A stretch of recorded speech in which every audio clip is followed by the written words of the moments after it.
노년기 주거에 의해 수업을 맡게 된 김수영이라고 합니다.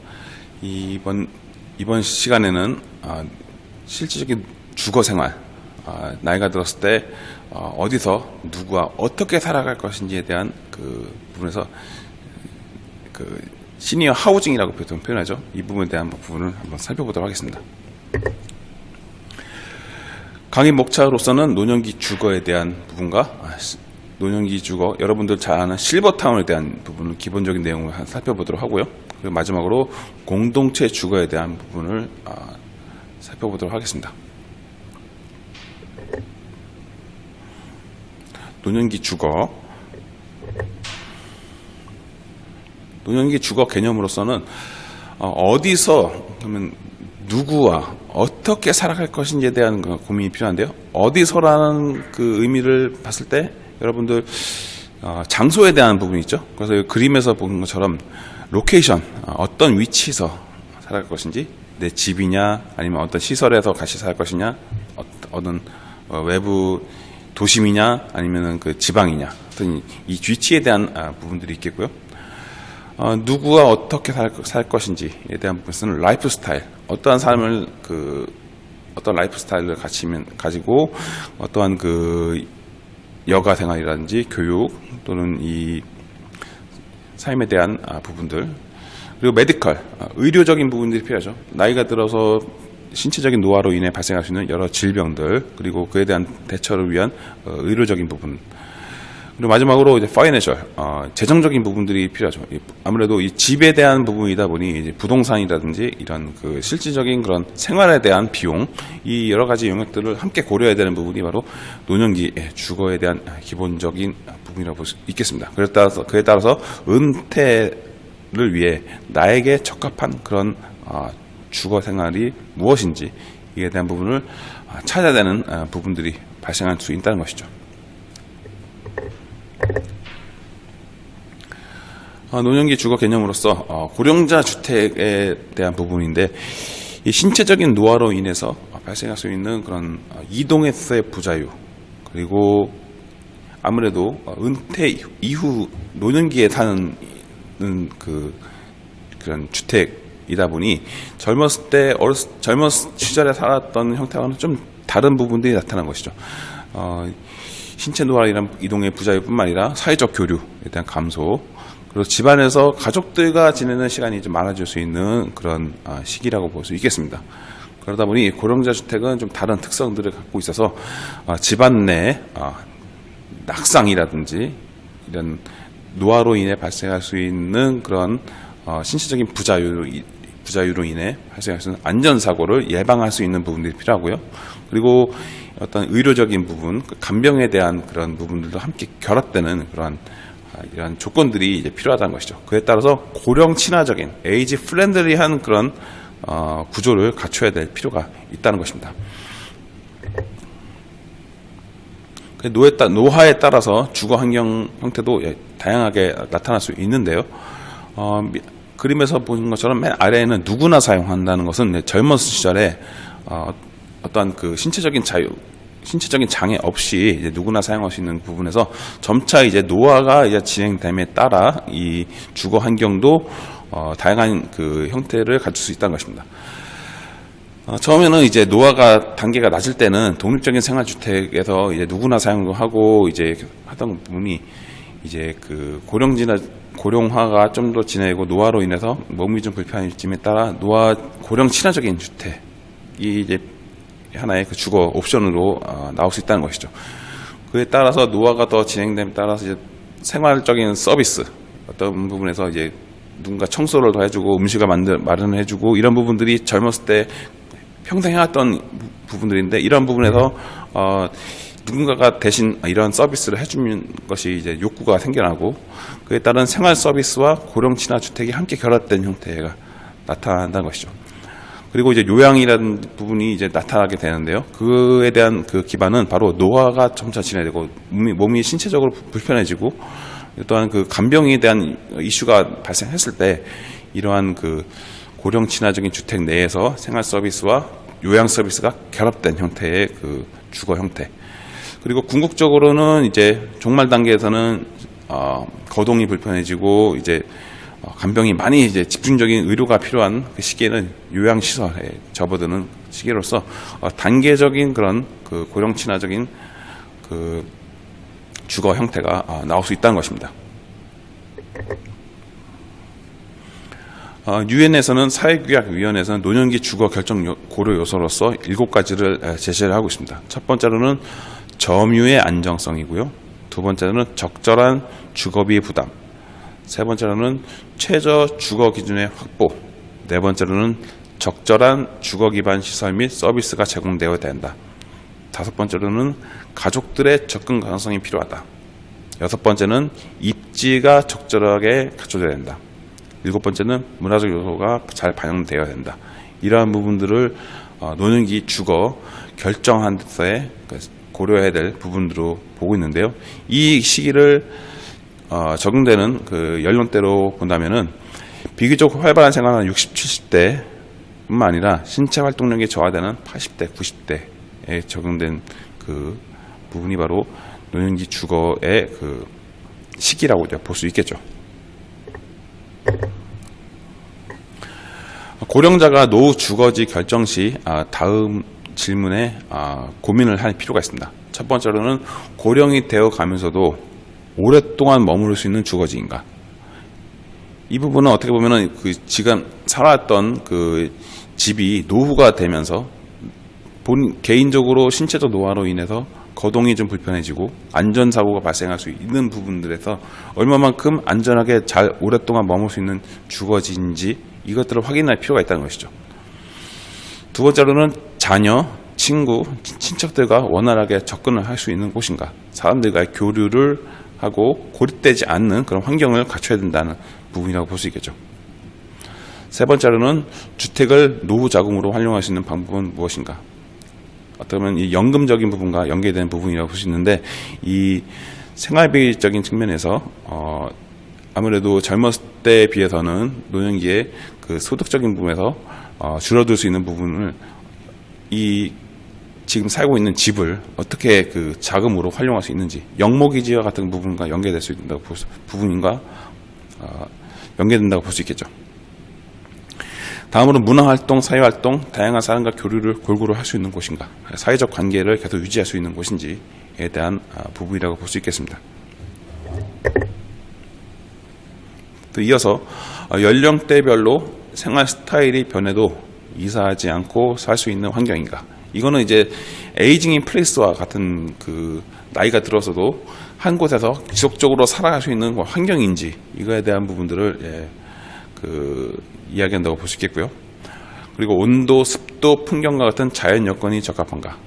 아무래도 그 따뜻하고 좀 풍경이 좋고 이러한 그 마음의 안정, 신체적인 그런 건강 유지할 수 있는 그런 자연 환경과 적절하게 조합되는지 이런 부분들도 확인할 필요가 있다는 것이죠.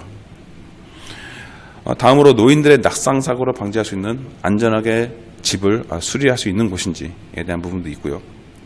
그리고 간병기가 되더라도 오랫동안 집을 머무를 수 있는 준비가 되어 있는 곳인지 등 여러 가지 부분들을 이제 고려해야 되는 부분이 노년기 주거 결정 요소라고 볼 수 있겠습니다. 고령자 생애 주기는 크게 5단계로도 또 나올 수 있는데요. 2010년도 삼성생명에서 조사한 바에 따르면은 50대부터 그 은퇴하는 한 60대 넘어서 70대 이런 시기에 그 50대부터 은퇴하기 전까지는 주 활동기라고 이제 표현을 하고 있고요.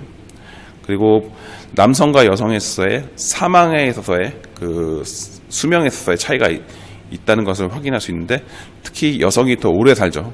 그러다 보니 남편이 그 여성보다 먼저 이제 사망하는 경우가 있습니다. 그런 경우 남편이 사망하기 이전에 이제 남편을 간병해야 되는 그런 시기가 이제 나타날 수 있다는 것이죠. 그리고 은퇴 후 남편이 사망하는 그 시기 동안을 또한 이제 회고기라고 또 표현을 또 하고 있습니다.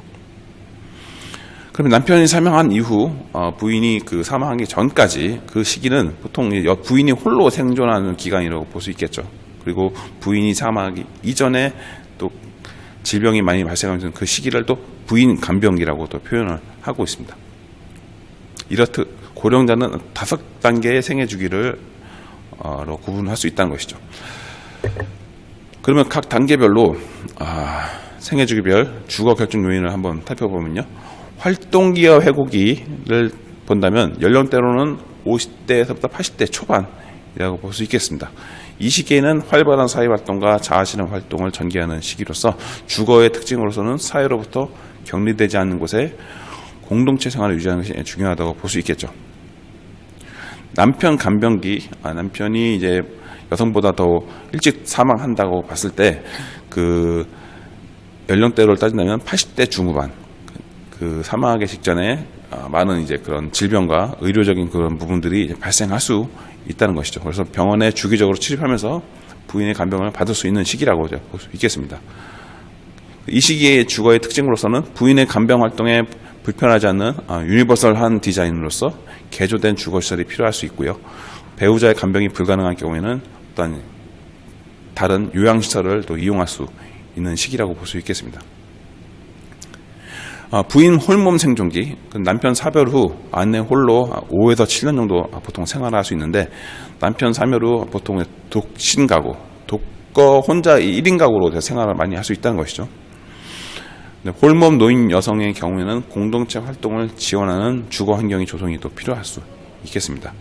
외로움을 이제 극복하고 사회적 교류를 계속 할 수 있는 그런 여건을 만들어야 될 필요가 있다는 것이죠.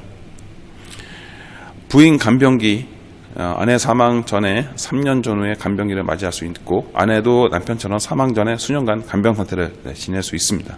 그에 따라 집에서 재가 요양 서비스를 이용하거나 또는 요양시설에 입소가 필요한 시기라고 볼 수 있겠죠.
다음으로 실버타운에 대한 부분을 살펴보도록 하겠습니다. 실버타운, 여러분들 아마 노인복지법에서 이 실버타운에 대한 그 법적 분류에 대한 부분을 보고 있는데요. 실버타운이라는 용어는 사실 그 법적인 용어는 아닙니다. 대신 이제 노인복지시설 내 노인주거복지시설로 이제 표현을 하고 있죠. 노인복지법 31조에서는 노인복지시설을 한 5가지로 구분을 하고 있는데요. 주거적인 부분에서는 노인주거복지시설에서 양로시설, 노인공동생활과정, 노인복지주택으로 표현하고 있습니다. 우리가 일명 실버타운이라고 얘기하는 것은 바로 이 노인복지주택을 이제 의미를 하고 있고요. 다음으로 노인의료복지시설에서는 노인요양시설, 노인요양공동생활과정이 또 있고요. 노인요양병원이 또 있습니다. 그렇지만 노인요양병원은 복지법에서 소관하는 것이 아니라 의료법에서 소관을 하고 있어요. 그 차이는 바로 요양병원은 요양원과 다르게 의사가 상주를 하고 있고 그 치료가 이루어지는 그 기관이라고 볼 수 있겠습니다. 요양시설은 그에 비해 간병이라든지 요양 관리만 하는 곳이라고 볼 수 있겠죠. 그 외에도 노인 여가복지시설로서 노인복지관, 경로당, 노인교실이 있고요. 제가 노인복지시설로서는 방문요양 서비스, 주야간 보호 서비스, 단기보호 서비스, 방문 목욕 서비스가 있고요. 그 외에 이제 노인보호 전문기관으로서 노인학대를 위한 기관들이 이제 갖춰져 있습니다. 노인복지시설에서 이제 각각의 그 시설에 대한 그 입소 자격 관련된 내용들을 좀 구분한 건데요. 양로시설은 노인을 입소시켜 급식과 일상생활에 필요한 편의를 제공하는 목적으로 하는 시설로서 입소 대상 자격이 65세 이상인 경우에 계신 분들이 이제 해당하고 있고요. 노인 공동생활 가정은 이제 5인에서 9인까지 함께 살아가는 그 거주 공간으로서 그 일상생활 필요한 편의를 제공함을 목적으로 하는 시설로서 65세 이상 기초수급권자가 해당을 하고 있습니다. 그 외 노인복지주택은 이제 노인주거시설을 분양 또는 임대를 해서 주거의 편의생활 그리고 상다 안전관리 일상생활에 필요한 편의를 제공하는 것을 이제 목적으로 하고 있는 시설로서 여기는 이제 입소 대상 자격이 그 60세 이상이면 누구나 이제 그 입소가 가능한 시설로 되어 있습니다. 특히 부부 중에 한 분은 60세 이상이고 한 분이 60세가 안 되더라도 두 분 중에 한 분이 60세만 넘으면은 노인복지주택에 입소가 가능한 곳이라고 볼 수 있는데요. 그 외 노인 의료복지시설에서는 요양시설, 노인 요양 공동생활 가정이 있습니다. 여기는 장기 요양 등급하고도 연계가 되는 곳인데요. 장기 요양 등급 여러분들 건강보험공단에서 그 장기 요양 등급으로서 이 거동이 불편하고 아주 그 생활이 힘드신 그 신체 활동이 부자연스러운 이런 분들 등급을 받아서 해당된 분들이 장기 요양 등급 해당자라고 볼 수 있겠죠. 이분들은 65세 이상인 경우에만 이제 해당이 되고 65세 이상이 안 되더라도 노인성 질환을 갖고 계신 분들은 또 해당이 됩니다. 이분 중에서 노인 요양시설은 입소 정원 10명 이상인 곳이고 노인 요양 공동생활 가정은 5인에서 9인 이하인 시설로서 장기 요양 등급을 받으신 분들을 대상으로 하고 있습니다. 그 외 제가 노인 복지시설은 방문 요양, 주야간 보호 서비스, 데이케어 센터라고 볼 수 있겠죠. 단기 보호, 방문 목욕 이런 것들을 서비스를 제공해주고 있는 시설이라고 볼 수 있겠습니다. 여가복지시설, 노인복지관, 경로당, 노인교실 이거는 이용 자격의 60세 이상을 이제 대상으로 하고 있고요. 노인보호 전문기관은 노인 학대에 대한 그런 지방자치 그 구에서 이제 공무원들이 이제 운영하고 있는 그런 기관이라고 볼 수 있겠죠.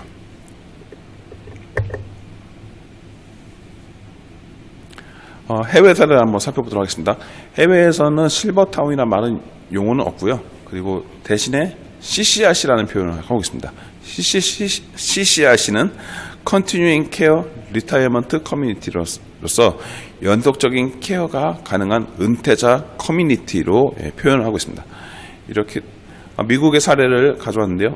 미국은 아무래도 지역이 넓다 보니 이렇게 그 아파트 형태가 아니라 대규모 넓은 형태의 그런 단독주택 형태로서 이제 각각의 그 노인 그 주거 집들이 갖춰져 있고요. 가운데 큰 시설이 있습니다. 이 안에 이제 요양원이라든지 그 외 레크레이션, 식당 이런 것들이 함께 이루어질 수 있는 그 공간들을 마련하고 있죠. CCRC 개념으로서 세 가지가 있는데요. 첫 번째 인디펜던트 리빙이라는 것이 있습니다. 이거는 독립적인 주거 시설로서 액티브한 뭔가 건강에 큰 이상이 없으신 그런 시니어를 대상으로 한 그 주거 유닛이라고 볼 수 있는데요. 그림에서 보신 바처럼 일반적인 가정 형태를 띠고 있습니다.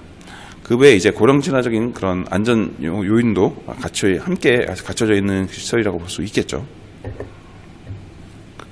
이렇듯 CCRC 내에는 이렇게 함께 식사를 할 수 있는 그 공간뿐만 아니라 함께 문화생활, 교육, 그 외에 이런 다양한 여가 활동들을 할 수 있는 프로그램들이 잘 갖춰져 있는 그런 시설이라고 볼 수 있겠습니다. 다음으로 이제 CCRC 내 두 번째 요소로서 어시스트 리빙이라는 개념이 있습니다. 어시스트 리빙 그 용어가 좀 낯선데요. 이 지원을 받는 어떠한 도움을 받을 수 있는 그런 주거 유닛으로서 건강한 사람들이 사는 독립적인 주거 유닛과 종말적인 단계에서의 그런 집중적인 요양이 필요하신 분들 그 사이에 일정한 도움이 필요하신 분들이 거주할 수 있는 그런 유닛으로 어시스트 리빙이 있습니다. 이 유닛이 이제 미국에서는 많이 활성화가 되어 있는데 최근에 우리나라에서도 이러한 그 돌봄과 주거가 함께 결합된 어시스트 리빙 개념이 포함된 주거 유닛이 많이 지금 확산되고 있는 상황이죠. 이렇듯 어시스트 리빙 그 CCRC 내에도 같이 갖춰져 있습니다. 그렇지만 아무래도 이 건강하신 분들이 상당수를 차지하고 있고 그 외에 이제 요양원에 계신 분들도 이제 있지만 이 어시스트 리빙 같은 경우는 좀 규모가 좀 그렇게 많지는 않습니다. 그러다 보니 이게 소규모 형태로 이제 보통 이제 운영을 하고 있거나 또는 이제 별도의 그런 그 어시스트 리빙에 거주할 만한 그런 돌봄과 그 주거가 함께 필요한 분들이 함께 거주할 수 있는 그런 별도의 그런 그 노인 그 시설로서 운영하는 경우가 또 있고요. 너싱홈입니다. 우리말로는 요양원이라고 표현할 수 있겠죠. 이 그림에서 보시는 것처럼 미국 같은 경우에는 이 그린하우스 프로젝트라는 그런 의미로서 이게 좀 요양원을 하나의 시설로서 바라보는 것이 아니라 지금 자기가 살아가는 하나의 공간으로서 하나의 집으로서의 역할을 하는 의미로 이 좀 화사하고 좀 분위기가 밝은 그런 형태의 그런 요양원의 모습들도 나오고 있고요. 그 외에도 시설적인 그런 함께 공동으로 살아가는 그런 유닛들도 분명히 있습니다. 그렇지만 이제 이 요양원에 계신 분들의 그런 존엄성이라든지 그런 부분들을 유지하기 위해서 좀 화사한 형태로 변환하는 그런 요양원들이 나오고 있고요. 그리고 이 요양원에 계신 분들 특히 안전에 대한 그 위험성이 높다 보니 이렇게 문턱을 낮춰서 진입이 편하게끔 그리고 안전운전자비를 부착을 통해서 미끄러지지 않게끔 낙상을 예방할 수 있는 그런 고령 친화적인 그런 주거 환경들을 갖추고 있는 것이 이제 특징이라고 볼 수 있겠습니다.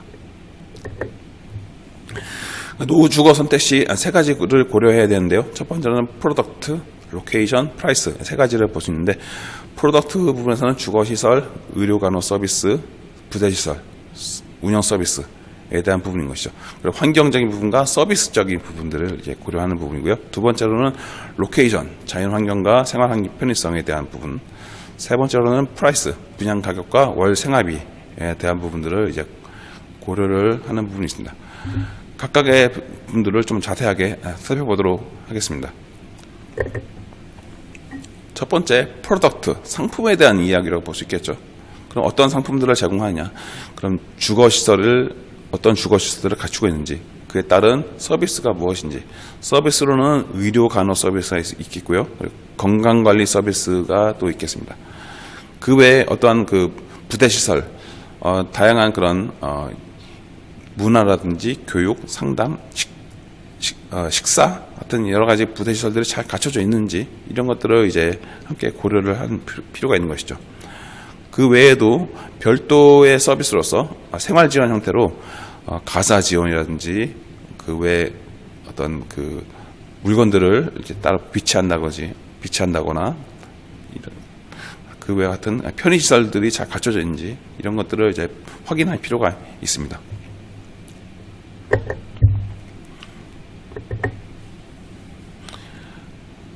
다음으로 로케이션, 위치적인 부분들을 살펴볼 텐데요.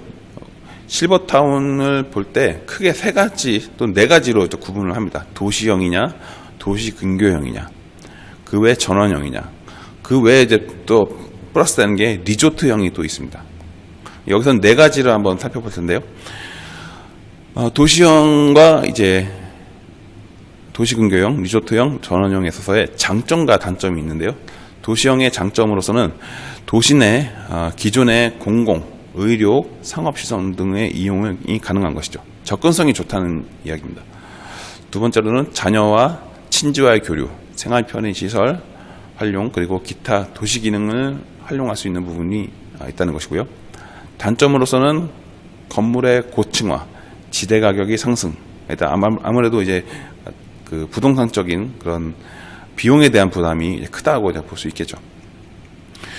두 번째로는 도시 근교형입니다. 도시형보다는 비교적 저렴하고 도시로의 진출이 용이한 부분이 장점이라고 볼 수 있겠습니다. 그 외에 단점으로는 도시 내 편의시설 이용이 좀 다소 곤란한 측면이 있고요. 리조트형 같은 경우는 이제 관광지 이런 그런 여행지 쪽에 이제 이런 그 리조트형 실버타운이 이제 갖춰져 있는데 장점으로서는 자연경관이 수려하고 비교적 그 저렴한 그 비용을 이제 갖고 있습니다. 그 외에 이제 아무래도 이것도 이러한 리조트형도 외부 지역에 있다 보니 시설의 고립감이라든지 부대 서비스 시설이 좀 미흡한 측면이 나타날 수 있고요.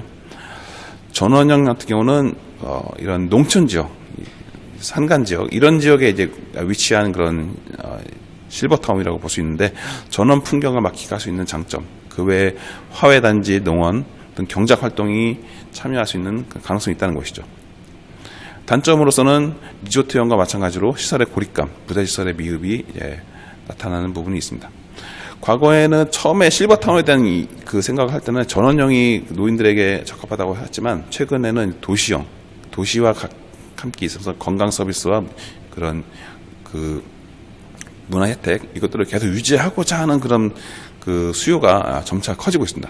그러다 보니 이제 베이비 세대를 위한 노인 그 시설로서는 도시형, 도시 근교형에 대한 그 수요가 최근에 많이 이제 급증하고 있는 상황인 것이죠. 프라이스적인 측면에서 분양 가격, 월 생활비 부분이 있습니다. 분양 가격은 전용면적 분양가에 대한 부분이고요. 월 생활비는 보증금 외에 시설에 대한 비용들, 식사비라든지 그 외에 서비스, 문화교육 서비스 이런 것들을 사용할 수 있는 그런 다양한 비용들 이런 것들을 다 확인할 필요가 있는 것이죠. 그리고 실버타운 운영하는 그 운영 법인의 자금 건전성도 확인해 볼 상황입니다. 다음으로 공동체 주거에 대한 부분을 살펴보도록 하겠습니다. 공동체 주거, 영어로는 코하우징이라고 합니다. 코하우징. 코는 이제 함께라는 뜻이고 하우징은 집이라는 뜻이죠. 그래서 함께 거주하는 주거 형태라고 보시면 되겠는데요. 1970년대 덴마크에서 처음 시작되었고요. 여러 세대가 공동시설을 마련해 함께 모여 사는 협동주택이라고 보시면 되겠습니다.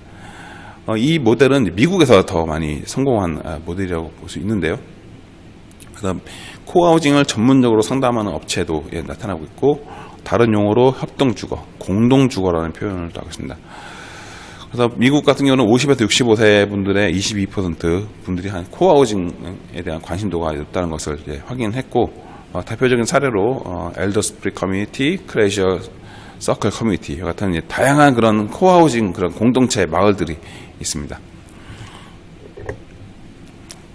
코하우징의 특징은 일반적으로는 의식적으로 커뮤니티로서 생활하는데 전념하는 사람들의 모임으로 형성이 됐고, 거주자가 실질적으로 조사라든지 그에 대한 부동산 획득, 그 주거 형태의 계획, 공동체를 개발하고 운영, 유지에 이 거주자가 직접적으로 참여하는 그런 형태가 있다는 것이죠. 그리고 그분들의 의견을 반영을 많이 한다는 의미라고 볼 수 있겠습니다. 그래서 보통 평균은 20개에서 40개 정도의 소규모 형태로 주거 유닛이 갖춰져 있고요. 개인의 사생활과 상호 간의 부조 안에서 생활의 균형을 제공하는 측면이 있습니다. 특별한 형태로서는 개별 세대주가 주방 공간이 구비된 개인 주거 공간을 소유하고 있거나 공동시설에서 워크숍, 교육, 화초 재배 등 다양한 공동생활을 하는 함께하는 공유 형태가 있고요. 공동시설과 공간은 실질적인 교육과 사회적 유대를 증진시키는 커뮤니티의 핵심 요소로 이 공동시설에 대한 중요성을 강조하고 있는 상황입니다. 코하우징 전경으로서 이렇게 상호 간에 서로 그 윗집이 아랫집을 이렇게 서로 함께 살펴보고 같이 이제 잘 계신지 이렇게 서로 소통할 수 있는 그런 환경들을 구축한 이제 사례라고 볼 수 있겠고요. 그리고 다양한 사람들이 함께 모여 있다 보니 이 종교적인 부분에서 차이가 있을 수도 있습니다. 그렇다 보니 이제 이런 각각의 종교를 갖고 있는 그 심벌들을 내세움에 따라 하나의 종교만을 내세우는 것이 아닌 다양한 그런 그 사람들의 환경, 다양성 등을 존중하는 그런 측면도 이제 운영되는 사례가 있다는 것이죠. 이렇듯 이제 코하우징에 대한 부분들이 이제 국내뿐만 아니라 해외에서도 점차 커지고 있고, 더 많은 이제 새로운 그 노년기 주거의 모델로서 나타날 것으로 예상하고 있습니다. 그럼 이상 노년기 주거 2에 대한 수업 마치도록 하겠습니다. 수고 많으셨습니다.